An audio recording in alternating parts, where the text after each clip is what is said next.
Après 2 mois de confinement, le musée de la chemiserie à Argenton-sur-Creuse a rouvert ses portes au public.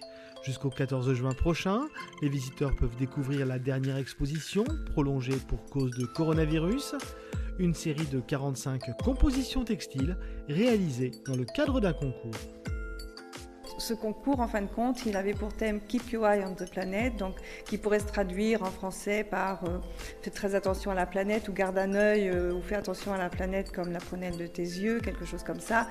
Donc les artistes devaient intégrer au moins un œil, brodé par les Afghanes, dans une œuvre qui fait 60 par 60 cm, parce que c'est une exposition qui voyage partout, en France, en Europe, et donc il faut que les œuvres soient faciles, on va dire, à véhiculer. Donc, d'où le format, on va dire, imposé des œuvres.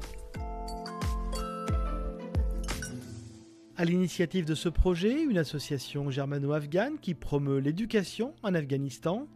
Leur objectif, à travers ce concours, relier la culture afghane au reste du monde et tisser une passerelle avec les artistes. Dans certaines œuvres, on voit beaucoup l'utilisation du plastique lié au plastique dans les océans, par exemple. On peut avoir aussi beaucoup de feutres qui renforcent aussi la matière. Voilà. C'est vrai qu'elles sont libres d'utiliser vraiment les techniques qu'elles souhaitent. Certaines brodent, certaines ont plutôt tricoté. Voilà. Il y a un éventail de techniques qui permet de rappeler aussi que l'art textile, c'est tout un tas de matériaux et de techniques que l'on peut avoir les unes les autres. Il y a aussi des transferts d'images, voilà, il y a vraiment un tas de manières d'appréhender en fin de compte l'œuvre.